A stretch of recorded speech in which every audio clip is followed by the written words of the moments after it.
पुस्तकधारिणी विद्यारंभं करिष्यामि प्रसन्नां भव सर्वदा. हरि ओम. Namaste. Last 2 days we are talking about this shoulder joint. In this shoulder joint we have seen different types of disorders, mainly arthritis, that is pyogenic, rheumatoid arthritis, tuberculosis, osteoarthritis, then frozen shoulder, adhesive capsulitis, then some mechanical derangements, recurrent dislocations, tear of tendinous, that is rotator cuff, painful arc syndrome, and rupture of, say, long tendon of biceps. There is tenosynovitis or tenovaginitis of biceps and supraspinatus tendinitis also we have come across.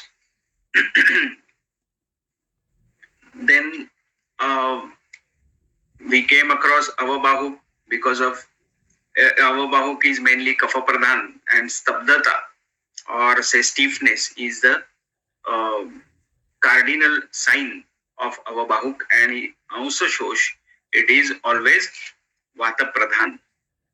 We came across flattening of shoulder contour, and the main three reasons of flattening of shoulder contour are axillary nerve injury, then glenohumeral dislocation, and tuberculosis. These are main three causes of flattening of shoulder contour.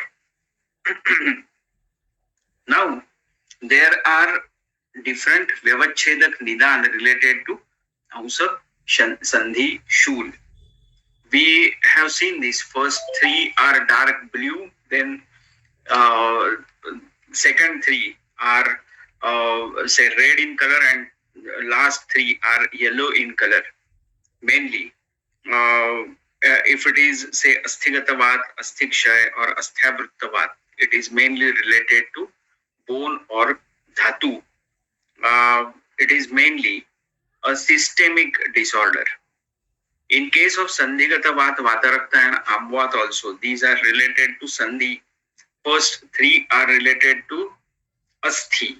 Second, third, three are related to sandhi, and mainly these are systemic disorder, amavat, vatarakta, and sandhigatavat. Avabahuk, ansashosh, and vishwachi, in which avabahuk is intra-articular, but vishwachi, khalli, snayugatavad, and siragatavad are extra-articular pathologies. Remember this thing in your mind. Khalli is written along with Grudrasi, but like Vishwachi only, we have to treat Grudrasi, or like Grudrasi only, we have to treat Vishwachi. Like that, Khalli is also there. That main difference between Khalli and Grudrasi is there is avamotani vat pida, that is pain like squeezing. You are squeezing something, squeezing one organ. It is like that. So, avamotani vat pida is there in Khalli.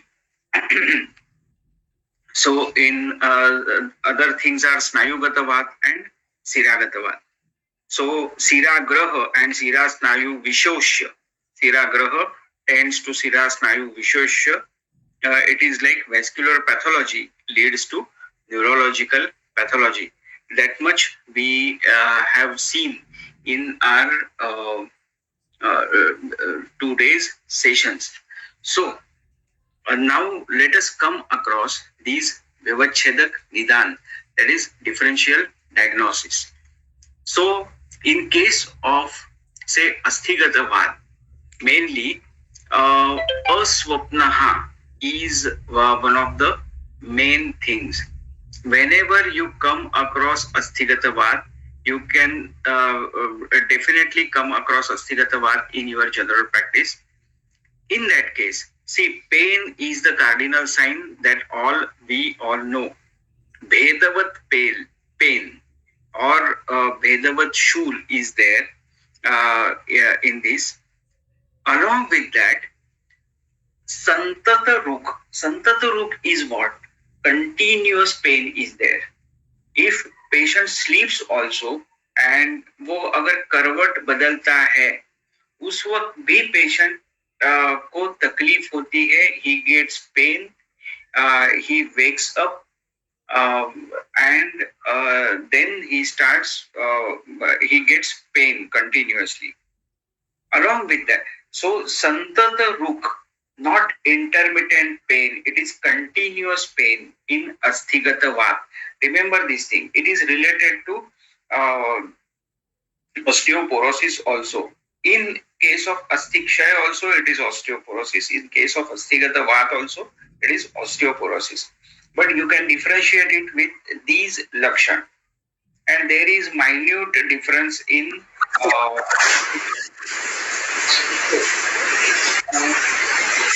hello.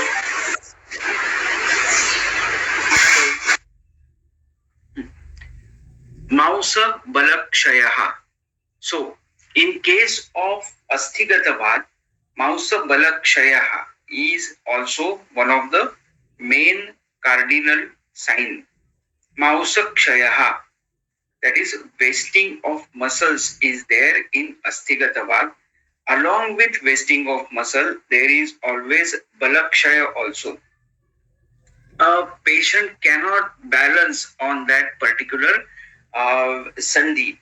See, if a patient is having only muscle wasting, he will be able to walk with his lower limbs. If he is having muscle wasting in his lower limbs, he can easily walk. But along with mausakshay, if there is balakshay, he will not be able to walk. The pain will be associated with kampa or vicheshta. So mainly kampa. So along with mausakshay, if balakshay is there, then it is asthigata vat. Or along with mausa balakshaya, aswapnaha is one of the cardinal signs in asthigata vat. Now let us talk related to aswapnaha. What is aswapnaha? There are 3-4 different types of aswapnaha. Patient आपको कहता है कि मैं 11 बजे सोने जाता हूँ, मैं तुरंत सो जाता हूँ और 2 बजे उठता हूँ, 2 से 4 मुझे नींद नहीं आती. दूसरा पेशेंट आपको कहता है कि मैं सोने जाता हूँ और 2 बजे तक मुझे नींद नहीं आती, 2 बजे के बाद मैं सो सकता हूँ, वो 6 बजे तक फिर मैं सो जाता हूँ. तीसरा पेशेंट कहता है मैं सोता तो हूँ, बीच बीच में मेरी आंख लगती है और बीच बीच में मैं उठ जाता हूँ because of pain. First is when you go to sleep और आपको 2 बजे नींद आपकी खुल जाती है और 4 बजे वापस आपको नींद आ जाती है. It is mainly associated with some physical illness, like say GI disorder, any gastrointestinal disorder. In second point, it is related to मतलब पेशेंट सो ही नहीं सकता, 10 बजे वो सोने के लिए गया पर 2 बजे तक वो सो ही नहीं पाया. ये it is related to psychological reason, some psychological reason. In third case, patient बीच बीच में सोता है, आंख लगती है उसकी और बीच बीच में वो तुरंत उठ जाता है, उसे बहुत तकलीफ हो जाती है और वो उठ जाता है, उसे पेन हो जाता है. ये थर्ड टाइप का है. It is related to asthigat vat. Mainly in case of mausagata vat also or asthigata vat also. Mainly in cases of सन्निपात, इस तरह की नींद ये पेशेंट को होती है. अगर संसर्ग या सन्निपात इसमें रहा अलग अलग क्लिनिकल कंडीशन में, not only in case of asthigat vat, तो उस तरह की ट्रीटमेंट या आवृत्तवात की ट्रीटमेंट हमें करनी पड़ती है. So that is what is required. अभी संधिशूल में अस्थिक्षय ये लक्षण दिखाई देता है और अस्थिगत वात में संधिशूल ये लक्षण दिखाई देता है. संधियों में संतत रुख ये अस्थिगत वात में दिखाई देता है और संधिगत वात में अस्थिक्षय ये लक्षण दिखाई देता है. तो हमें ये इस तरह का डिफरेंशियल डायग्नोसिस ये अच्छी तरह से देखना होता है. नाउ द सेकंड व्याधि इज अस्थिक्षय. इन केस ऑफ अस्थिक्षय, अतिमंद चेष्टा is one of the cardinal signs. Now, in case of Parkinson's also, there is atimanda cheshta. But in case of अस्थिक्षय, अतिमंद चेष्टा is different. अतिमंद चेष्टा से ऐसे कहना है कि पार्किंसंस में along with अतिमंद चेष्टा कंप या स्तंभ प्रधान संप्राप्ति रहती है. इन केस ऑफ ऑस्टियोपोरोसिस ऐसे मतलब पार्किंसंस जैसे न्यूरोलॉजिकल डेफिसिट नहीं दिखाई देते. मेनली अस्थिक्षय में बहुत सारा दौर्बल्य ये दिखाई देता है. विसंज्ञता ये दिखाई देता है. मेदक्षय, पेशेंट कहता है कि मेरा वजन कम हुआ है कि या मेरी पैंट या से शर्ट ये एकदम लूज होने लगा है, ये पेशेंट कहता है. और उसका वजन बहुत ज्यादा कम नहीं होता, हार्डली 2-3 kgs कम हो सकता है, पर उसका इंच लॉस ये काफी दिखाई देता है. कंप ये इसमें दिखाई देता है. जैसे कि अलग अलग कंप के प्रकार है. जैसे पार्किंसंस का कंप अलग होता है, हाइपोथायरॉयडिज्म में कंप अलग होता है. इन केस ऑफ ऐसे अल्कोहल कंजम्पशन कंप अलग होता है, और से डिप्रेशन होगा तो कंप अलग होगा. इसके साथ ही कार्श्य मतलब पतला हो जाना, ये इसमें दिखाई देता है. कार्श्य और कार्श्य दोनों दिखाई देते हैं. अंग भंग, बहुत जोर से वेदना इसमें दिखाई देती है. इसके साथ साथ वचने कठोरता. देखिए, विटामिन डी डेफिशिएंसी में भी वचने कठोरता यह लक्षण दिखाई देता है. इसमें भी अस्थिक्षय में भी वचने कठोरता ये लक्षण दिखाई देता है. Without any reason, without any problem, patient जोर से उसके फैमिली मेंबर्स पे चिल्लाता है या एकदम क्या कहते हैं, बहुत ही ज्यादा एंग्री होकर पेशेंट उनके साथ बात करता है, तो दैट इज वचने कठोरता. कुछ भी कारण नहीं है और अचानक वो चिल्लाने लगता है, अचानक उसका मूड स्विंग हो जाता है. That is related to asthikshay. If it is not related to psychological disorder, first you correct his अस्थिक्षय and you will get very good results in it. शोफ, बहुत ही मामूली शोफ इसमें दिखाई देता है. बहुत ज्यादा शोफ ये नहीं होता. बहुत ज्यादा सूजन, स्वेलिंग, इडिमा इसमें नहीं होता. शोष, मांसोशोष अस्थिक्षय में दिखाई देता है. ओवरऑल मांस क्षय ये अस्थिक्षय में दिखाई देता है. Asthigat vaat is difficult to treat than अस्थिक्षय.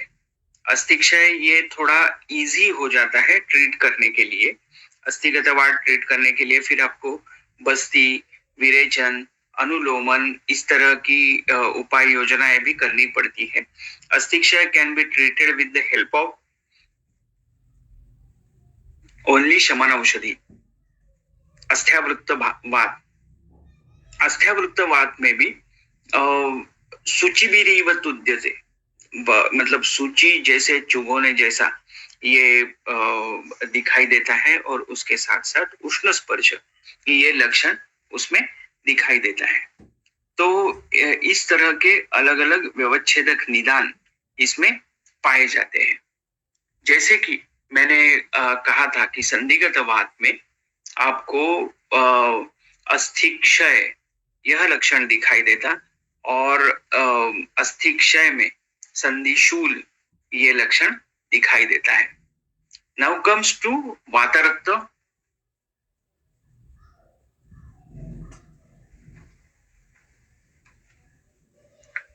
वातरक्त में भी आपको हाँ, संधिगत वात में आमावस्था, पच्चमानावस्था, पक्वावस्था इस तरह की अलग अलग अवस्थाएं आप देख सकते हो.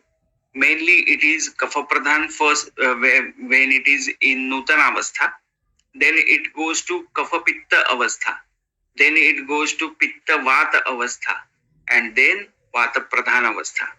That is the last step, संधि नाश जिसमें पाया जाता है वो।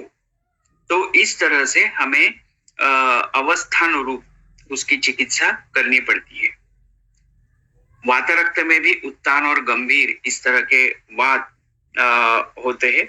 सूक्ष्म और सरगुण से वात और द्रव और सरगुण से रक्त, इन दोनों की दृष्टि उसमें होती है, जिसमें बोधि वृक्ष कषाय और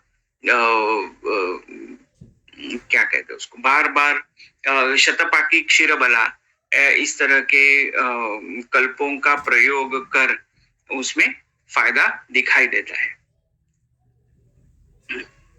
अकॉर्डिंग टू अवस्था उत्तान एंड गंभीर वातरक्त, ये भी हम देख सकते हैं। विश्वाची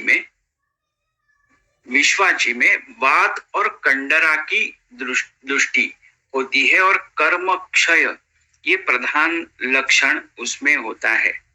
Patient cannot perform his regular activities related to that shoulder joint, ये नहीं हो पाता, और ये बहुत इम्पोर्टेंट है। वात प्रधान ये संप्राप्ति होती है। अवबाहुक में वात along with वात मेनली कफ प्रधान संप्राप्ति होती है शुरुआत में, और आवरणात्मक संप्राप्ति होती है। उसके बाद धीरे धीरे क्षय होकर फिर वो शुद्ध वात और प्रबंजन, मतलब उसकी फिर चिकित्सा ही हमें करनी पड़ती है शोष होने के बाद। शोष, संकोच, शूल ये लक्षण उसमें दिखाई देते हैं। आमवात में ये सिस्टेमिक डिसऑर्डर हो गई, जिसमें और अवबाहुक, विश्वाची ये लोकल डिसऑर्डर्स हो गई। अगर ये आमवात है तो उसमें ज्वर, अंगमर्द, तृष्णा, शून्यता, निद्रा विपर्य ये along with अंशशोष दिखाई देता है। जैसे कि मैंने कहा था, रूमेटॉइड आर्थराइटिस में पूरी तरह से सभी जगह यूनिलैटरल नहीं, everywhere you will get destruction of that cartilage, destruction of the cartilage। ये जो गैप होती है दो बोन्स के बीच में जो एक्सरे में दिखाई देती है, वो सभी जगह से उसकी गैप कम हो जाना, ये आमवात में, रूमेटॉइड आर्थराइटिस में दिखाई देता है। इन केस ऑफ ऑस्टियोआर्थराइटिस ये एक ही जगह ऐसे उसकी गैप कम होते दिखाई देती है। तो in case of rheumatoid arthritis mainly shoulder contour flattening ये भी दिखाई देता है, और ये bilaterally affected होते हैं इसमें joint। और दूसरी बात, इनिशिएशन ऑफ ग्लिनोह्यूमरल एक्टिविटी नहीं होती, आमवात में नहीं होती। तो ये इसका मेन रीजन मे बी जो सुप्रास्पाइनेटस मसल है उसका वो पूरी तरह से अगर वो ब्रेक हो जाए तो इस तरह से होता दिखाई देता है।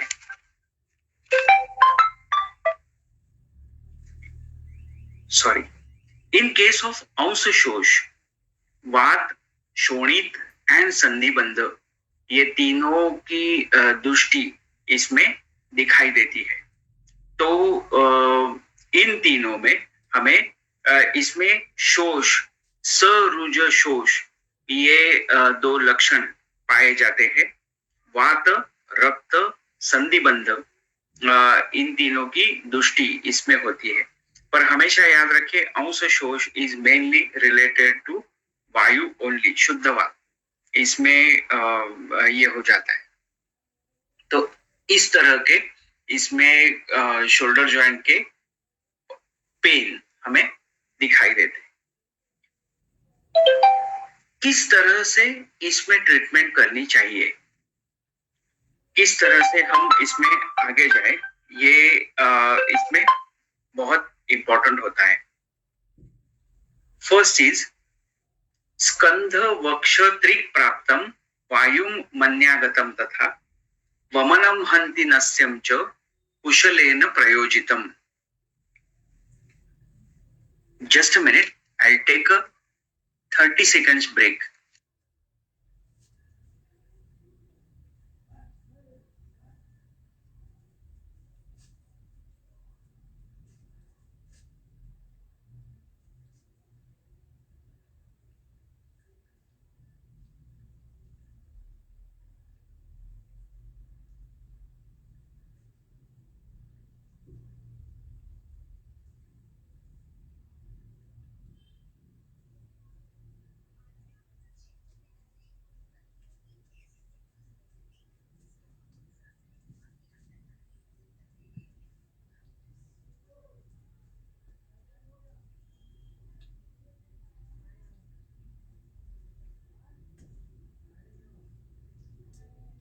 स्कंध वक्ष त्रिक प्राप्तम वायुम मन्यागतम तथा वमनम हंति नस्यम च कुशलेन प्रयोजितम।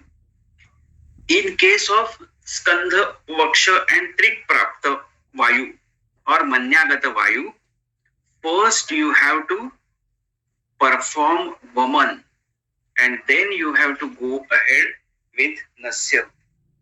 अभी हमें ऐसे लगता है कि सिर्फ अब बाहु शीर्षगते बातें नस्यम पानम च औत्तर भक्तिकम, बस इतनी जो चरक चिकित्सा 28 में जो एक लाइन दी है वही अवबाहु की चिकित्सा है। पर बिलीव मी, अगर आप नस्य और औत्तर भक्तिक स्नेह का प्रयोग करते हो तो अवबाहु ट्रीट नहीं होता, बिल्कुल ट्रीट नहीं होता। इसीलिए उसके लिए थोड़ा सा आप सुश्रुत संहिता अगर पढ़ते हो तो हमें ज्यादा फायदा दिखाई देता है। मैं सिर्फ प्रैक्टिकली बोल रहा हूँ, मैं ऐसे नहीं कह रहा हूँ कि ये अच्छा है ये अच्छा नहीं है, पर जो मैंने ऑब्जर्व किया है वो सिर्फ मैं बोल रहा हूँ और उससे रिलेटेड मैं उसकी पिन पॉइंट ट्रीटमेंट बताने की कोशिश करता हूँ। स्कंध वक्ष त्रिक प्राप्तम वायु मन्यागतम तथा वमनम हंति नस्यम च कुशलेन प्रयोजितम। उसमें वमन अगर हम करते हैं तो वहां का कफ का अवरोध नष्ट हो जाता है, कफ तुरंत नष्ट हो जाता है और ये सद्य वमन है। अगर आपके पास अवबाहु का पेशेंट आता है जिसमें आपको दिखाई दे कि शोष की शुरुआत हुई है और पेशेंट आपने एग्जामिन करने के बाद अगर लगा कि ये कफ संसृष्टता उसमें आपको लगती है, तुरंत उसे सुबह के वक्त, दूसरे दिन सुबह के वक्त आप उसको सद्यो वमन दो। आप रुक्ष स्वेदन उसमें करें, आप बिल्कुल स्नेहन का प्रयोग ना करें और डायरेक्ट आप मदन फल फांट देकर उसका वमन करवाएं। ये वमन होने के बाद आप उस दिन उस पेशेंट को सिर्फ खिचड़ी पर या लंगन पर शाली वगैरह, ऐसे शाली दाढ़ी ऐसी चीजों पर रखे और फिर एक दो दिन के बाद आपको तुरंत महसूस होगा कि पेशेंट का जो पेन है, अंशगत जो पेन है वो कम हुआ है। It is a very unique type of treatment of Ayurveda. See अगर पेन है तो हमें ऐसे लगता है कि नहीं नहीं हमें उसके लिए स्नेहन करना होगा, स्वेदन करना होगा या और कुछ करना होगा। मैंने वमन दिए हैं, बहुत से अवबाहु के केसेस में भी दिए हैं जहां कफ संसृष्टता लगती है, तुरंत आप वमन दे दे दूसरे ही दिन और पेशेंट को जल्दी आराम इससे हो सकता है। ये होने के बाद आप पेशेंट में नस्य का प्रयोग करें। अगर वमन किए बिना आप किसी भी वात व्याधि की चिकित्सा करते हो जिसमें कफ संसृष्टता हो, जो कफ स्थान हो उसमें आप करते हो तो आपको रिजल्ट नहीं मिलता। इसीलिए सद्यो वमन is very important in this type of cases.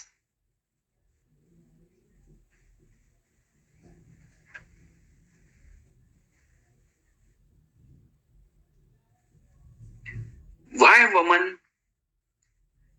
उसके लिए सूत्र दिया है, ज्ञात्वा निरामम दीप्तग्लिम बस्तिभिः समुपाचरेत्, नादौ बस्तिविधिं कुर्यात् ऊर्ध्वं न शुध्यति, स्नेहौ निरर्थकः स स्यात् भस्मानि एवं हुतम तथा। इसमें ऐसा कहा गया है कि निराम अगर रहा पुरुष और दीप्त अग्नि रहा तो आप बस्ती दे सकते हो।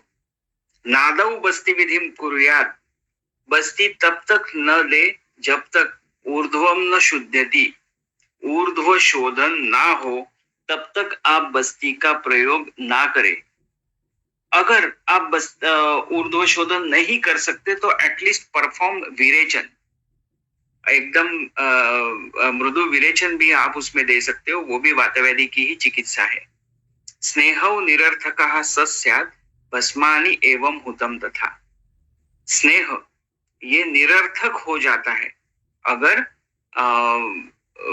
आप वमन के पहले उसे दो तो स्नेह डालने के बाद उसका भस्म हो जाता है। इसीलिए आप वमन पहले करें और फिर उसके बाद जो भी वातव्याधि की चिकित्सा हो, लाइक बस्ती, लाइक नस्य, ये हो वो बाद में कर सकते हो। नहीं तो जो स्नेह का प्रयोग आप करने वाले हो वो पूरी तरह से निरर्थक हो जाएगा, उसका कोई फायदा ये हमें नहीं मिल सकता।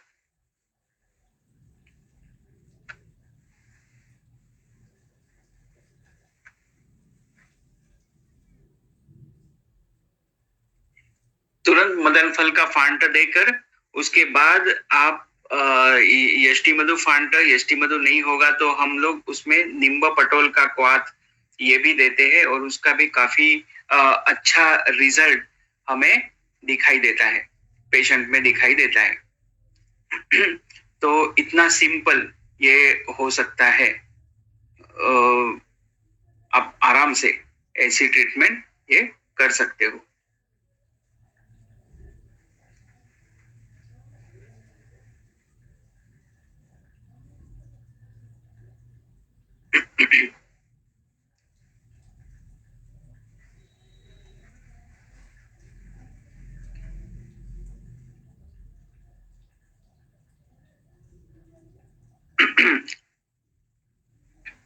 क्रम से आप रोचन, दीपन, पाचन, संग्रहण, उत्सर्जन इस तरह से अगर हम करते हैं तो काफी अच्छा फायदा होता है।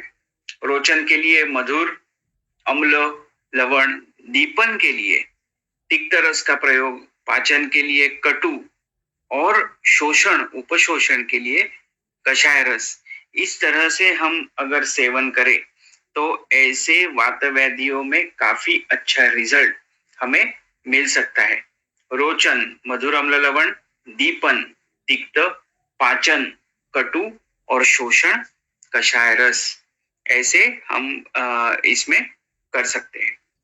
नाउ एक तीसरी इंपॉर्टेंट बात मुझे इस ट्रीटमेंट के बारे में कहनी है। वमन के बाद और एक बात आती है, अगर पेशेंट बहुत ही ज्यादा कहता है कि मुझे पेन है, बहुत ज्यादा पेन है, एक्सक्रूशिएटिंग पेन अगर उसको है तो it is always associated with रक्त।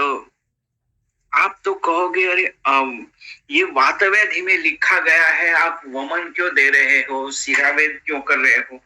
पर remember, siravedha is one of the best सद्यो वेदना शमनार्थ की जाने वाली ट्रीटमेंट है।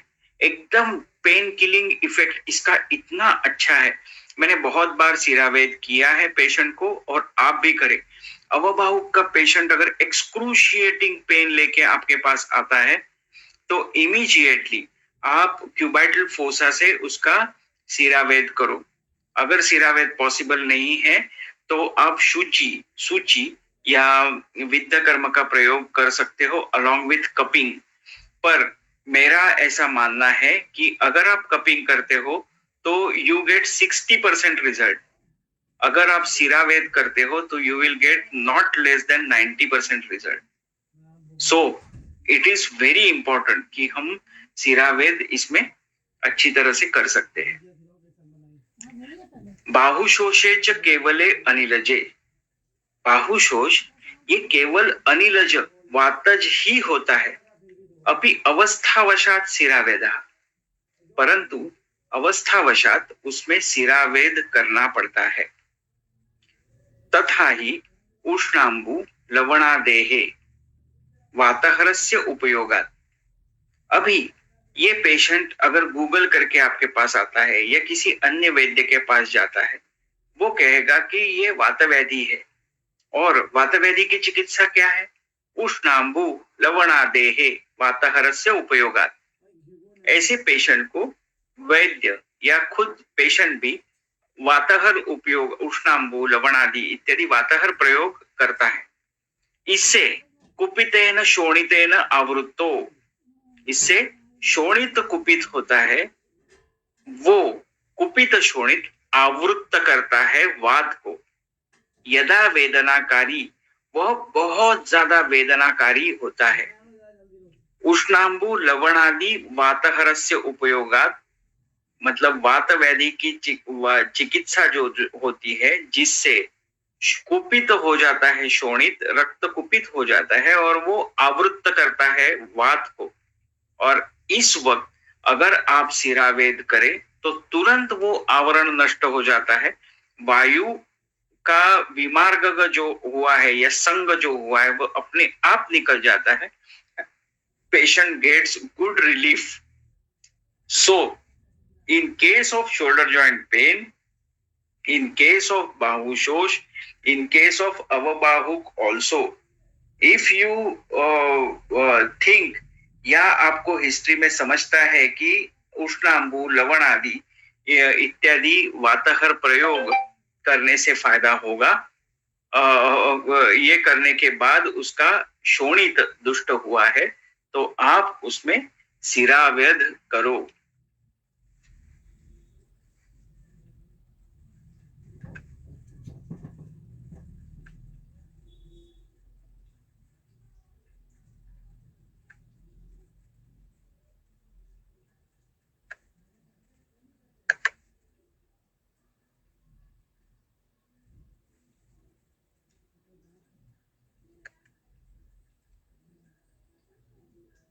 ये इस सभी चीजों में सबसे इंपॉर्टेंट सूत्र है। प्रत्येकम स्थान दूष्यादि क्रिया वैशेष्यम आचरेत।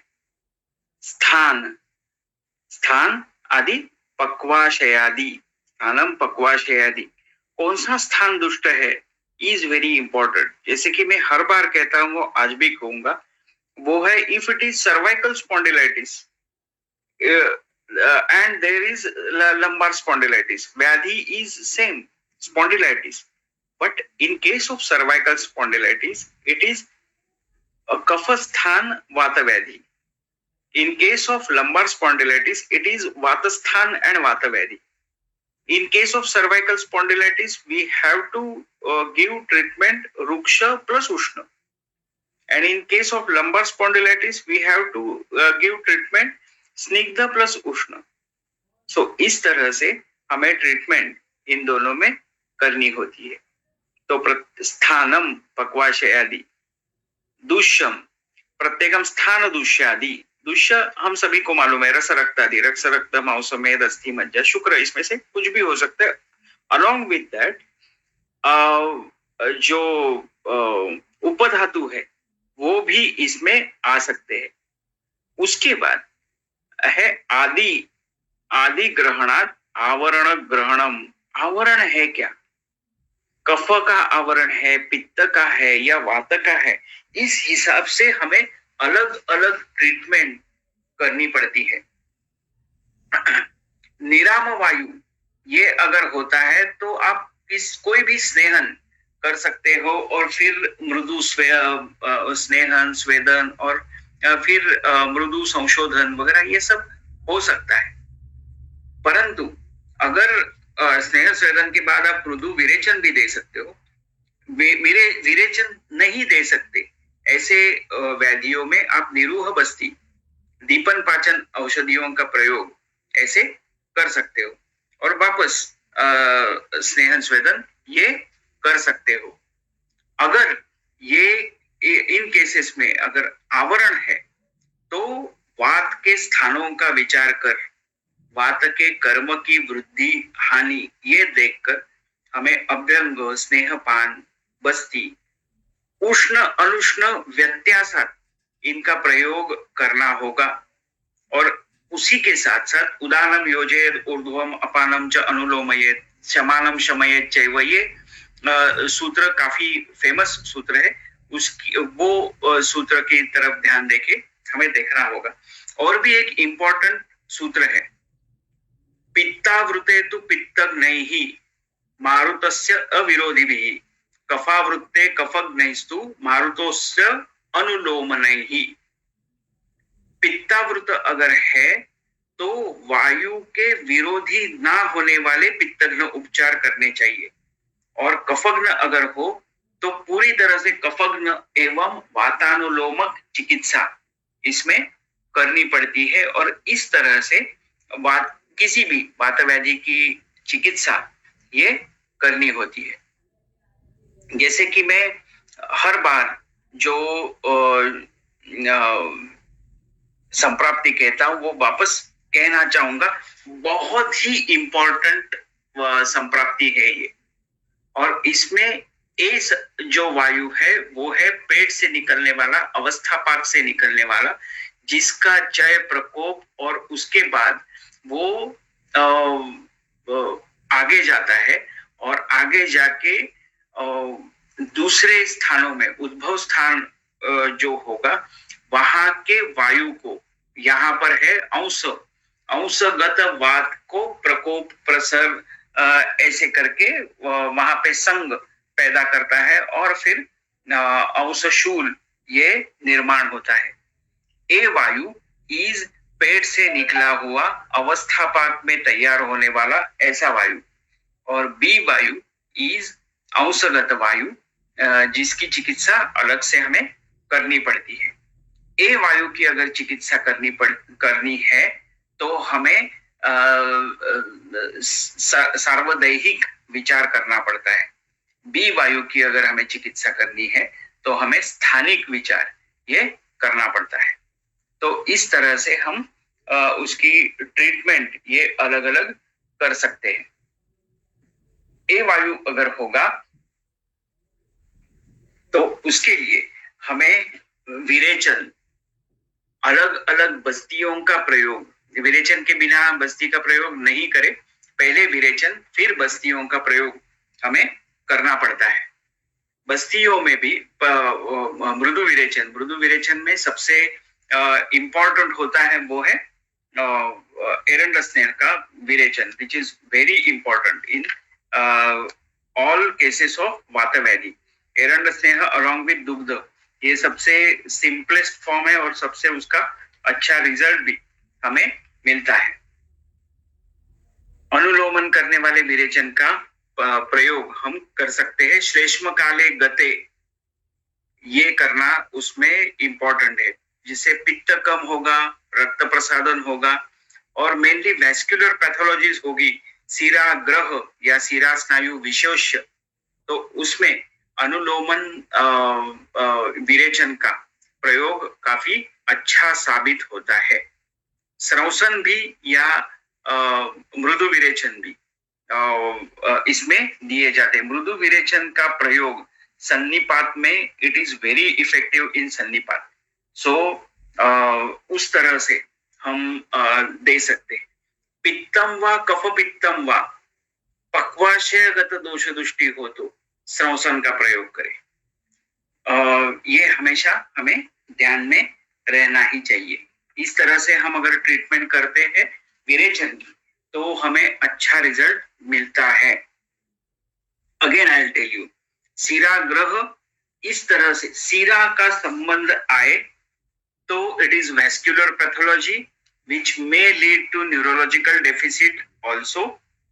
In case of vascular pathologies, think of anulomana, पाकम मलानाम टाइप। तो श्लेष्म गते वाते, श्लेष्म काले गते, श्लेष्म काल जाने के बाद तुरंत सुबह 7:30-8 बजे हमें इसमें विरेचन देना चाहिए, और वो भी एरंड स्नेह से। अगर पित्तम व कफ पित्तम व पक्वाशयगत संप्राप्ति हो तो, पित्त की संप्राप्ति हो तो, कफ पित्त की संप्राप्ति हमें लगे तो हमें श्रवसन देना होगा। इन केस ऑफ सन्निपात, मृदु विरेचन इज वेरी मच इसेंशियल। इस तरह की ट्रीटमेंट, विरेचन की ट्रीटमेंट हम कर सकते हैं। विरेचन होने के बाद, सक्सेसफुल विरेचन होने के बाद हम योगवस्तिक्रम, कालवस्तिक्रम और कर्मवस्तिक्रम का प्रयोग अनुक्रमे कफ संसृष्ट, पित्त संसृष्ट और अत्युग्र वात में कर सकते हैं। वैशिष्ट्यपूर्ण बस्ती उसके बाद तिक्तक्षीर हो या राजयापन बस्ती हो, इसका प्रयोग हम करते हैं। हम मेनली तिक्तक्षीर बस्ती ही यूज करते हैं। राजयापन बहुत कम बार मैंने यूज किया है, पर तिक्तक्षीर से काम हो जाता है, बहुत बार हो जाता है। बी वायु, दैट इज जो स्थानिक वायु है, उसकी चिकित्सा हम किस तरह से कर सकते हैं? तो अभ्यंग, पिचू, धारा, बस्ती, इस तरह से हम उसकी ट्रीटमेंट तो कर सकते हैं। दाह, अभ्यंग, शोथहर लेप, स्वेदन, गुगुलवादी लेप, उत्कारिका, उपनाह, वेष्टन, अग्निकर्म, इस तरह की भी ट्रीटमेंट्स इसमें हम आराम से कर सकते हैं।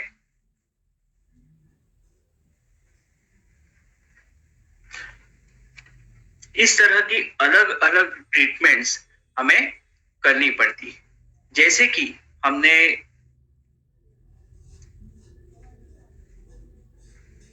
ये देखा है, इनकम्प्लीट टियर हो सुप्रास्पाइनेटस, तो स्थानिक स्नेहन, स्वेदन, इस तरह से हमें करने होते हैं।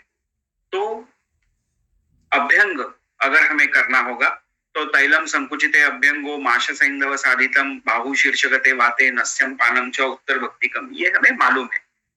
अश्वगंधादि, बलादि या माशादि तेल का प्रयोग हम इसमें करते हैं, और ये करते वक्त अभ्यंतर भी हम माशकवाद या माशकवाद अलॉन्ग विथ लवण कलक, लवण, ये हम देते हैं।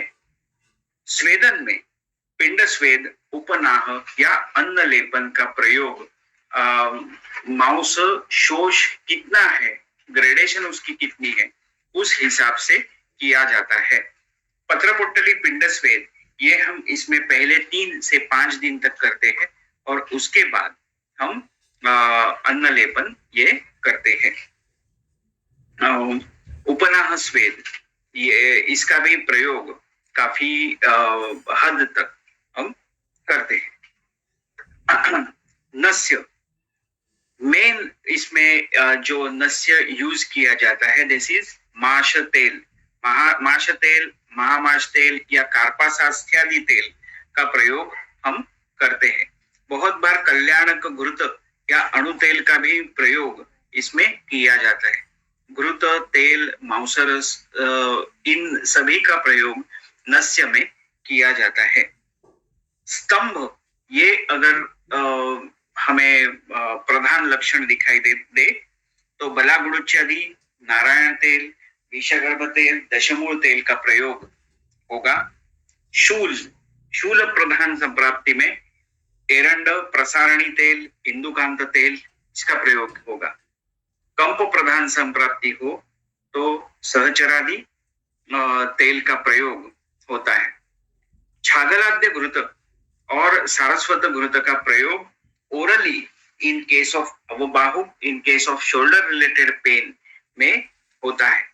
स्नेहपान में ओरली और भी कल्याणक घृत, सुकुमार घृत, छागलाद्य घृत, माश तेल, इनका प्रयोग होता है। कैप्सूल गंध तेल या कैप्सूल क्षीरबला तेल का भी प्रयोग इसमें किया जाता है। इस तरह से हम अलग अलग घृतों का प्रयोग करते हैं। इस सभी में एक बहुत ही अच्छा घृत है, दैट इज महाकल्याणक या कल्याणक घृत। कल्याणक घृत का प्रयोग ये ग्रंथोक्त भी है, बताया गया है ऐसा।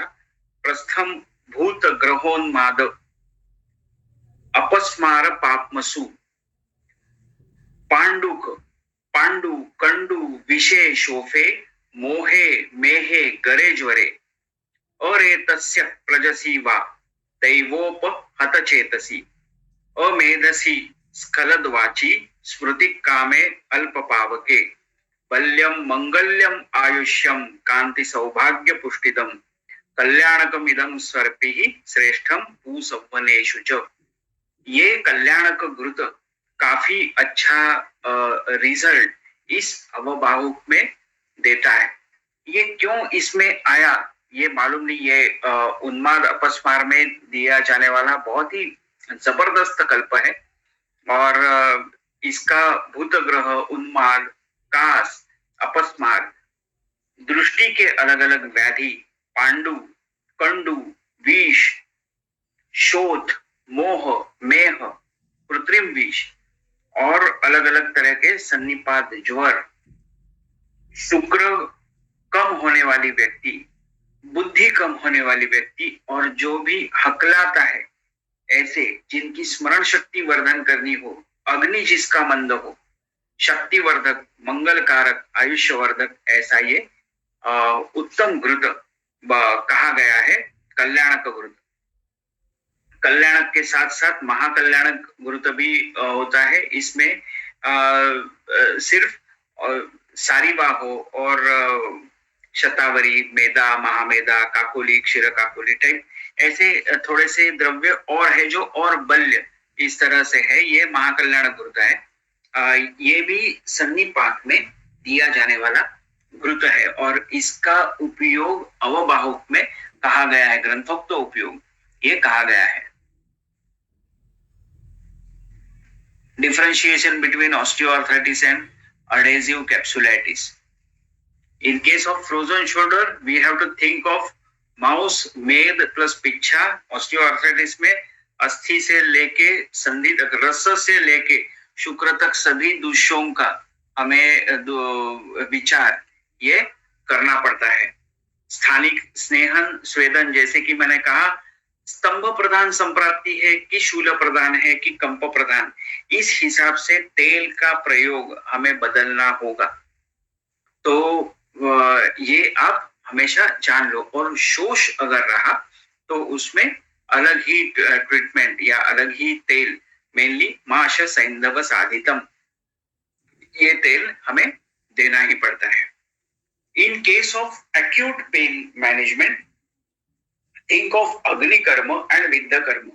अग्नि और विद्ध कर्म में कैसे सिलेक्शन करें? मैं बहुत ही सिंपल उसको रखता हूं। मैं पहले अग्नि कर्म करता हूं। जहां पे बहुत ज्यादा पेन है ऐसी साइट पे तुरंत हम अग्नि कर्म कर देते हैं। मैं अगर संधि है, संधि स्थान है, तो सुवर्ण या रौप्य शलाका से हम अग्नि कर्म करते हैं। अग्नि कर्म करने के बाद, अग्नि कर्म होने के बाद पेशेंट को ठीक लगता है और 2 घंटे बाद अगर उसको पेन उतना ही है या बढ़ जाता है तो इट इज रिलेटेड टू रक्त संसृष्टता।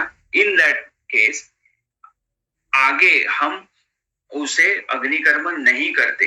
अग्निकर्म is contraindicated in this cases, ऐसे फिर हमें समझता है। और उसके बाद सिर्फ आप उसमें विद्ध कर्म करो, कपिंग करके, विद्ध करके आप वापस अगर कपिंग उसमें करते हो तो काफी अच्छा रिजल्ट इस पेशेंट में शूलहर करके मिलता है। ये कभी भी ट्रीटमेंट नहीं होती, पर इसमें सद्य शूल निवारणार्थ हम ट्रीटमेंट कर सकते हैं। ऑस्टियोआर्थराइटिस तो हमने सीखा हुआ है। इसमें भी हमें मैंने जैसे कहा कफ पित्तज, फिर पित्त वातज, फिर वातज, इस तरह से हमें ट्रीटमेंट उसमें करनी पड़ती है। इनकम्प्लीट टेयर ऑफ सुप्रास्पाइनेटस अगर रहा,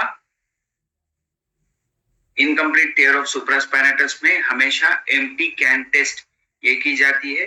माउस, वसा, मेद, स्नायु, इस तरह से हमें उसमें विचार ये करना होगा। उसमें अग्निकर्म, नस्य और औत्तर भक्तिक स्नेह ये हमें इसमें देना पड़ता है। औत्तर भक्तिक स्नेह का काफी अच्छा रिजल्ट हमें मिलता है। ब्रूहण नस्य हो, घृत तेल, मांसरस, अश्वगंधादि तेल इसका या कल्याणक घृत का हो, तो ये ग्रीवा, अंश, पृष्ठ, वक्ष इसमें जो मसल्स है उसमें उन्नतता लाते हैं। ये सभी जो अवयव होते हैं वो दृढ़ हो जाते हैं और अंश बंधन शोष इसमें कम हो जाता है। ये ऐसे इसमें दिखाई देता है।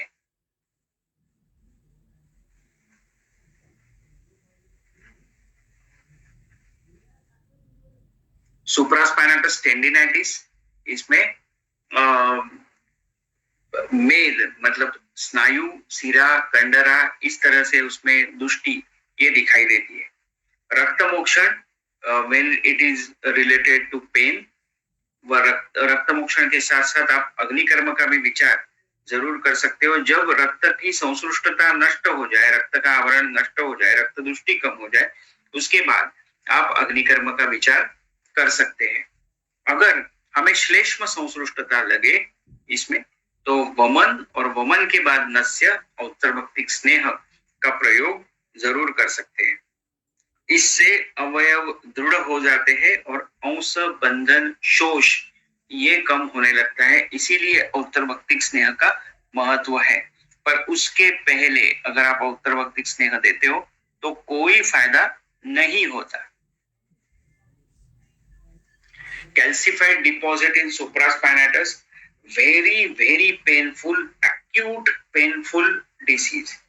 इसमें आप सबसे अच्छे कपिंग और विद वापस कपिंग अगर करते हो तो उससे पेन कम हो सकता है। उसके बाद हम इसमें उपनाह का प्रयोग करते हैं और उपनाह का प्रयोग करने के बाद इस पेशेंट में अच्छा रिजल्ट मिलता है।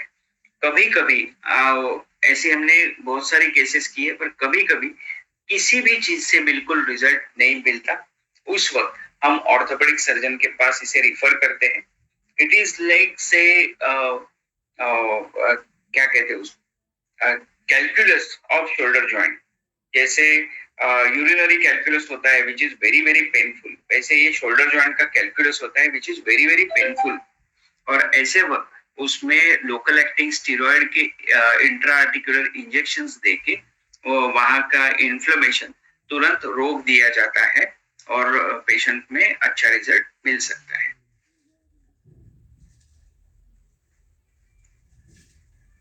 इन केस ऑफ सब एक्रोमियल बर्साइटिस मेनली हम अग्निकर्म करते हैं और अग्निकर्म में भी हम हरिद्रा कांड का अग्निकर्म इसमें करते हैं और वो करने के बाद हमें अच्छा रिजल्ट ये दिखाई देता है। तो हरिद्रा कांड का अग्निकर्म आप ऐसी अवस्थाओं में कर सकते हो और तुरंत वेदना इससे कम हो जाती है। इसके बाद आप फिर अगर उससे कम नहीं होता है तो विद्ध कर्म का प्रयोग इसमें कर सकते हो। अलग अलग लेप इसमें दिए जाते हैं। मेनली शोथहर लेप का भी प्रयोग हम इसमें करते हैं। शोथहर लेप अलॉन्ग विथ विषमुष्टि तेल, कारस्कर के तेल के साथ या निर्गुंडी तेल के साथ हम इसका भी प्रयोग शोथहर लेप का करते हैं और उसका भी अच्छा रिजल्ट ये हमें मिलता है। कारस्कर गुरुत्व भी आता है जो मैं फाइब्रोमायल्जिया में काफी यूज करता हूँ, बाकी किसी में बहुत ज्यादा यूज नहीं करता। Crack fracture of greater tuberosity अस्थि, इसमें आप भग्न चिकित्सा करें, मतलब इसमें बैंडेज बांधना पड़ता है या सिर्फ स्लिंग देके भी पेशेंट को अच्छा रिजल्ट ये मिल सकता है। इमोबिलाइज करें हम पेशेंट को सिर्फ स्लिंग देके भी, तो भी पेशेंट को अच्छा रिजल्ट इसमें मिलता है। Nothing to do with surgery. So आप पेशेंट को पहले आश्वस्त करें और अच्छी सी ये ट्रीटमेंट करें, रिजल्ट मिलेगा। Crack fracture of greater tuberosity, सिर्फ याद रहे कि it may tend to AVN, so be careful while treating these type of cases। Otherwise first you start observing this type of cases, एक 10, 12, 15 केसेस आप orthopaedic surgeon के पास देख लीजिए। देखने के बाद आपको अलग ही कॉन्फिडेंस आएगा and you can treat this type of cases in your clinical practice. सो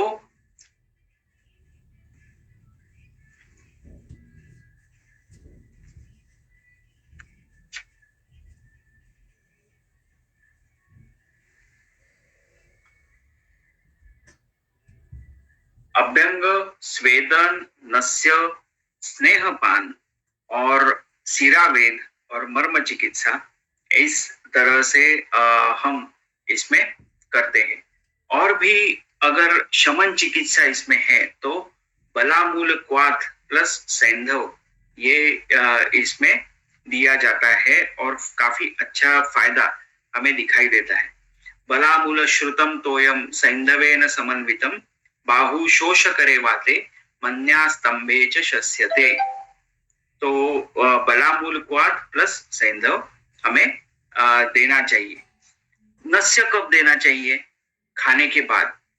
अवबाहु हितम नस्यम स्नेहश्च औत्तर भक्तिकम, और खाने के बाद नस्य भी खाने के बाद ही देना चाहिए।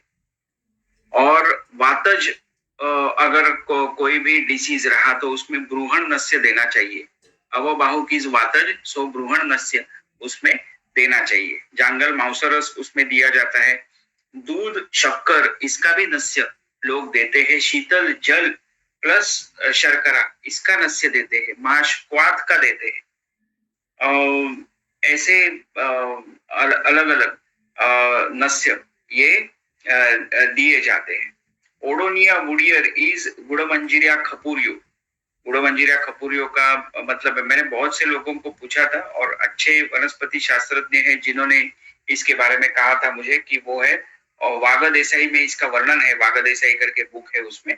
और दैट इज ओडोनिया वुडियर करके एक वनस्पति है, वो केरला में मिलती है। वो अभी काफी कम मिलती है या नष्ट हो चुकी है। शल्य की निर्यास भी यूज किया जाता है और ये 7 दिनों तक इसका प्रयोग आप करें तो काफी अच्छा फायदा होता है। त्रिफला गुग्गुल मिश्रण, ये चिकित्सा प्रदीप में आया हुआ मामा गोखले जी ने लिखा हुआ ये है। उसमें वातविध्वंस 1 भाग और त्रिफला गुग्गुल 2 भाग, इस तरह से त्रिफला गुग्गुल मिश्रण ये कहा गया है, जो बाहु गत या अंश शोषगत, अंश संधिगत शूल में काफी अच्छा रिजल्ट देता है और आप इसका प्रयोग जरूर कर सकते हो। मैं तो समीर पन्नग और रस सिंदूर ये सभी वातव्याधियों में यूज करता ही हूँ और इन दोनों चीजों से काफी अच्छा रिजल्ट मिलता है। सबसे फैंटास्टिक पेन किलिंग रिजल्ट अगर किसमें है तो वो है समीर पन्नग में। अब Sameer Pannag 62.5 milligram along with that 125 milligram of say ekangavir and 250 milligram of say trayodashang guggul or triphala guggul, whichever you want to add, you can add। कौन से धातु की दृष्टि है उस हिसाब से आप गुग्गुल का सिलेक्शन करें।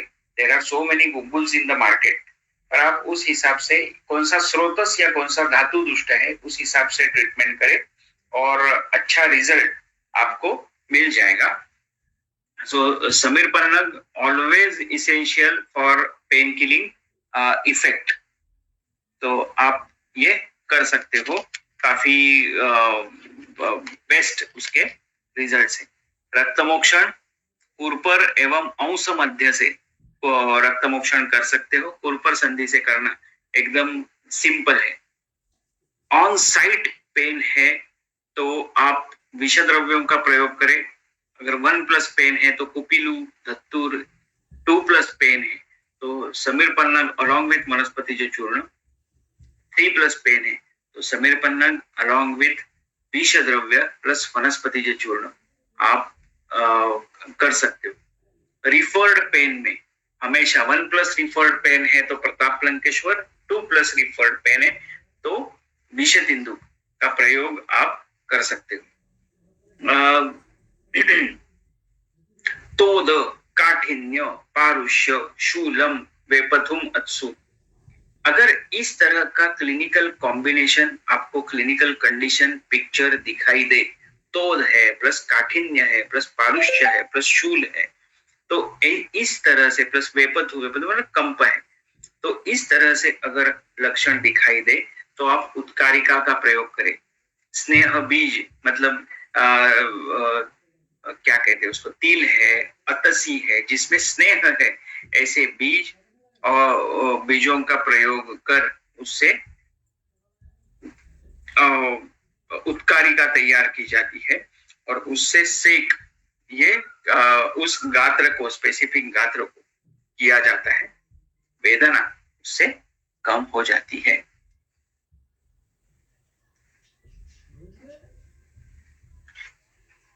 विश्वाची, खंज, पंगु, दाह, दाहे हर्षे च पादयोः, प्रोष्टुक शीर्षे विकारे च विकारे वातकंटके, शिराम यथोक्तां निर्विध्यम चिकित्सां वातरोगनुत्। विश्वाची, खंज, पंगु, दाह हर्षे, दाहे च पादयोः, हर्षे च पादयोः, प्रोष्टुक शीर्षे विकारे च विकारे वातकंटके, इस सभी व्याधियों में शिराम यथोक्ताम निर्विध्य तुरंत रक्तमोक्षण करे, काफी अच्छा रिजल्ट मिलता है। पूर्व संधि में आप तुरंत रक्तमोक्षण करो, आपको विश्वाची में बेस्ट रिजल्ट ये मिलता है। क्षिप्र मर्म है, मणिबंध मर्म है, इंद्रबस्ती है, कुरुपर है, कक्षधर है और अंश है। मुझे इस चीज में बहुत ज्यादा जानकारी नहीं है, पर मैंने बहुत सारे वर्कशॉप्स अटेंड किए हैं मर्म चिकित्सा के, और मैं आपको दावे के साथ कहता हूँ, मैं आपको अलग अलग व्याधियां पढ़ा रहा हूँ, अलग अलग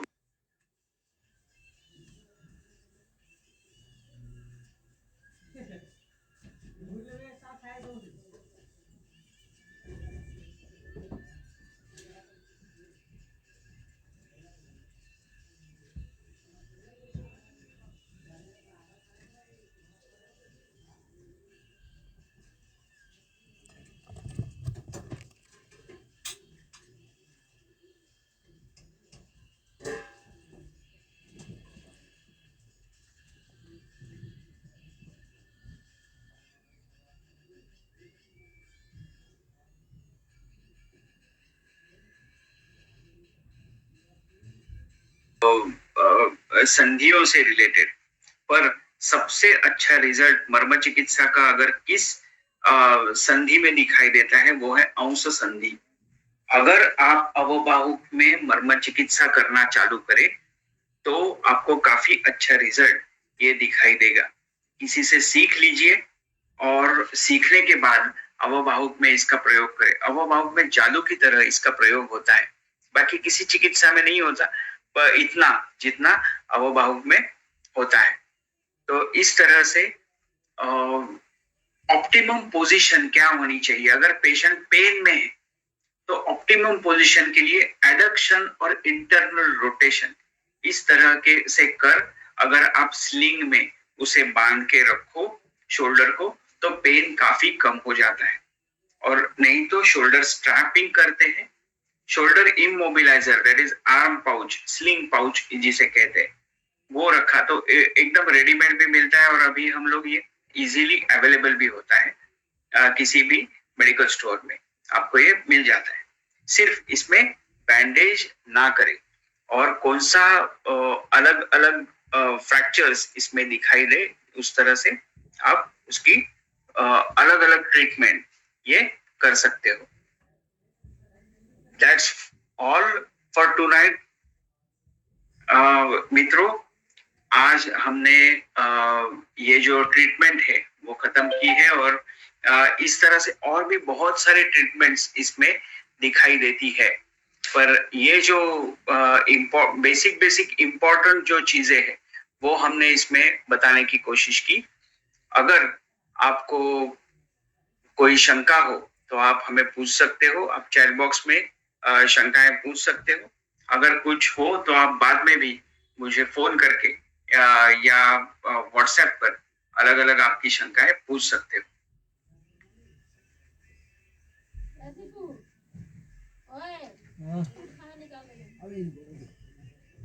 डॉक्टर संकल्प?